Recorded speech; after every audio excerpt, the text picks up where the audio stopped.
Hi everybody. Sorry, just as I started to record, there were some chickadees flying inches from my head, so I was a little distracted. Sorry about that. So this video is the third in the series of articles on religious trauma syndrome by Dr. Marlene Winnell from her website Journey Free, and I will share that link in the description below.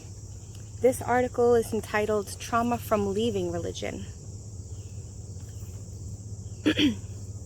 Religious trauma syndrome, RTS, is a function of both the chronic abuses of harmful religion and the impact of severing one's connection with one's faith and faith community. It can be compared to a combination of PTSD and complex PTSD. In the last article of this series, I explained some of the toxic aspects of authoritarian religions that cause long-term psychological damage, Bible-based ones in particular. In this writing, I'll address the trauma of breaking away from this kind of religion. With PTSD, a traumatic event is one in which a person experiences or witnesses actual or threatened death or serious injury, or a threat to the physical integrity of self or others. Losing one's faith or leaving one's religion is an analogous event because it essentially means the death of one's previous life, the end of reality as it was understood.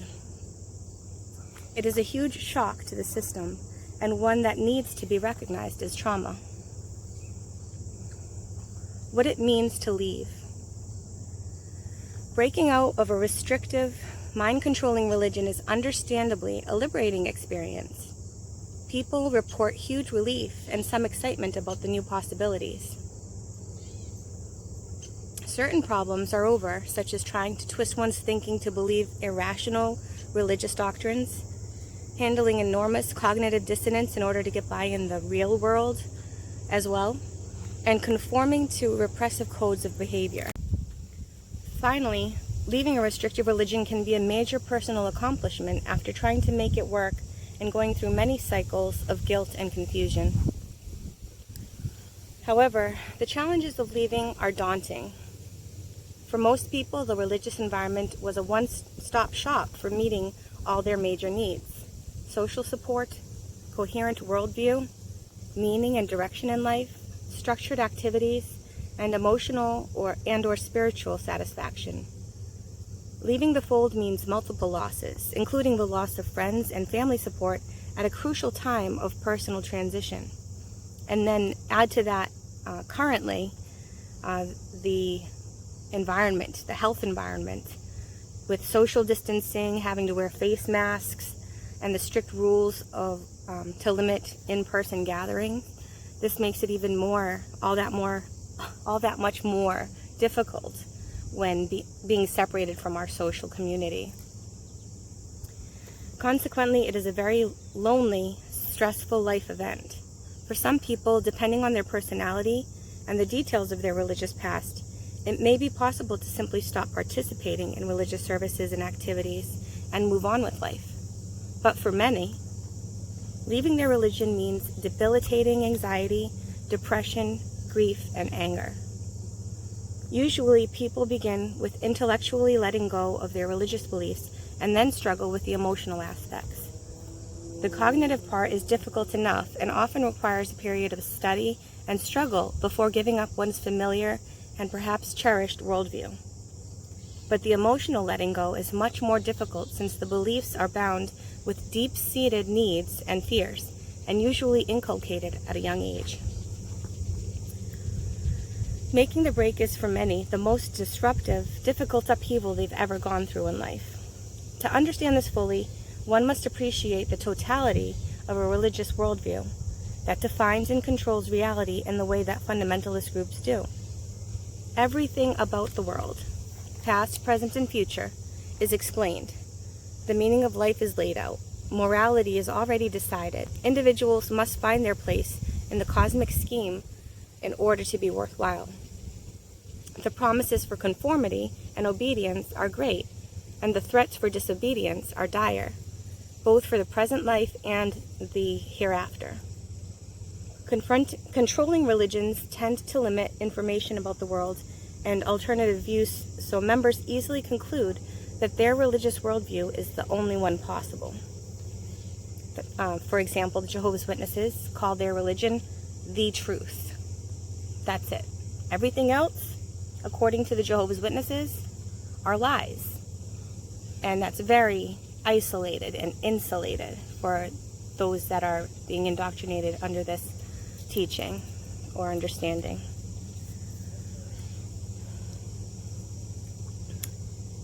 Anything outside of their world is considered dangerous and evil at worst and terribly misguided at best.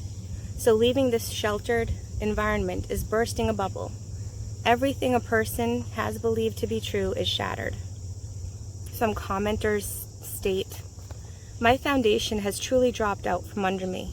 Despite being told I'm courageous, tenacious, and this is rugged work, I consistently find wave after wave of grief that overwhelms me. I can hardly believe how upended it has made my life." Another says, "My whole sense of purpose, value, and meaning was wrapped tightly around my Christian faith. I kept my doubts buried and crucified, and I tried hard not to think about the troubling things of faith." The impact can create problems with day-to-day functioning.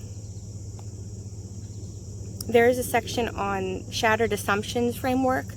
I'm not going to go through that section, but I liked the comparison that she makes of, it says, "For many people who leave their faith, it is like a death or divorce. Their relationship with God was a central assumption, such that giving it up feels like a genuine loss to be grieved. It can be like losing a lover, a parent, or a best friend who has always been there."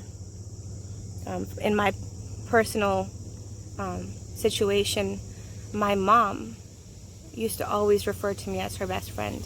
And we were very close. We had a very intimate relationship. We talked about everything. We were able to confide in each other about many personal struggles that we had, or internal conflicts that we may have had. And we were good kind of emotional support to each other. But unfortunately, my decision to look into, or critically look into, the history of the witnesses and the things that are hidden and covered up resulted in our relationship being severed. So it says, or actually my comment in addition to that was, unfortunately for many, they suffer these losses in a literal sense, in addition to their loss of identity and relationship with God. And then there's a subheading on betrayal trauma theory. And it says, "The concept of betrayal is important in that it changes the whole context of understanding trauma that is human-caused. First of all, society is resentful of the ways in which victims of trauma shatter our illusions of safety and often engages in victim blaming in order to maintain basic assumptions.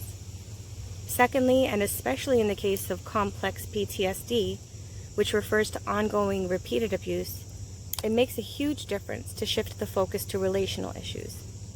Betrayal may also come in the form of response the survivor receives from others following the event, such as disbelief, minimizing, or otherwise devaluing the individual's experience. A view of trauma that recognizes the socio-cultural forces at play helps us go beyond individual emotions and consider the community's role in addressing the transgression." Shattered faith. As an example of loss of the assumptive world, losing one's religion is a special and potentially extreme case. A shattered belief system can be devastating and cause cognitive and affective problems, including an acute sense of betrayal. Many ex-believers have anger about the abuse of growing up in a world of lies. They feel robbed of a normal childhood, honest information, and opportunity to develop and thrive. They have bitterness for being taught that they were worthless and in need of salvation, yet never able to be sure that they were good enough to make it. They have anger about terrors of hell, the rapture, demons, apostasy, unforgivable sins, and the evil world. They resent not being able to ever feel good or safe. Many are angry that the same teachings are inflicted on more children continuously. They have rage because they dedicated their lives and gave up everything to serve God. They're angry about losing their families and their friends. They feel enormously betrayed. Why RTS is so invisible. With RTS, the social context is completely different from other trauma recovery situations. Natural disaster experiences, childhood sexual abuse, or family violence are all understandable to friends and professionals who are likely to be sympathetic and supportive. In the case of religious abuse, a person is often hounded by family and church members to return, and reminded in many ways that they're condemned otherwise. In essence, they're pressured to return to the perpetrator of their abuse. Their suffering is not seen. In fact, they're made pariahs when they do not return, and this social rejection is an added layer of serious injury absent from other varieties of trauma. So, to put that in different words, people may suffer losses like grieving the death of a loved one, natural disasters, loss of job or employment, losing their home, maybe in a fire. But when somebody has experienced the trauma of separating themselves from a high control religion, after discovering unsettling things that their conscience cannot allow them to continue to condone or participate in, to then be re-victimized by being blamed for the pain that they're suffering, essentially being told that you can end this pain for yourself, that you can stop this, it's all in your hands. All you need to do is come back to the religion. All you need to do is return to Jehovah, so to speak. And that's just amplifying the trauma, because it's like a carrot being dangled in front of a donkey, because it's not offering real love or real affection. It's, we'll love you if you love the same things that we love. We'll love you if you'll continue to turn a blind eye to the things that you've learned about like we do. And it's really disheartening and heartbreaking to think that our own loved ones, our family, our moms and dads, and our brothers and sisters and nieces and nephews and any other family members could be responsible for giving us this ultimatum. The final subheading in Marlene's article, just to skip ahead, I have many other highlighted sections, but this is kind of like tying it up for this topic. There are multiple issues. Cognitive problems can be serious because decision-making for oneself is difficult and critical thinking skills are undeveloped. A person healing and recovering needs to unlearn many dysfunctional ways of thinking and behaving and then rebuild. They're faced with reconstructing reality. In essence, the old assumptive world is gone and a new one must be built. A new sense of self has to be developed, and personal responsibility for life has to be accepted. The existential crisis can be enormous when one feels entirely groundless and must start over. A commenter says, I guess ultimately I've made my peace intellectually. I've been reading and learning religious history, philosophy, etc. for almost a decade. But I wonder, emotionally, I can't convince myself I'm not going to hell or for every little thing. Does it ever get easier? Does 20 years of intimidation, coercion, fear-mongering, and bigotry take just as long to disappear? Adding to the challenge is the all too common rejection from family and friends. For most people from a religious family, they must also reconstruct an entire social structure while learning to view other people and the world in completely new terms. This can even require new employment. Marriages suffer when only one leaves the faith, and divorce is not uncommon. In conclusion, religion can and does cause great personal suffering, fractured families, and social breakdown. There are many individuals needing and deserving recognition and treatment from informed professionals. We need to let go of making religion a special case in which criticism is taboo.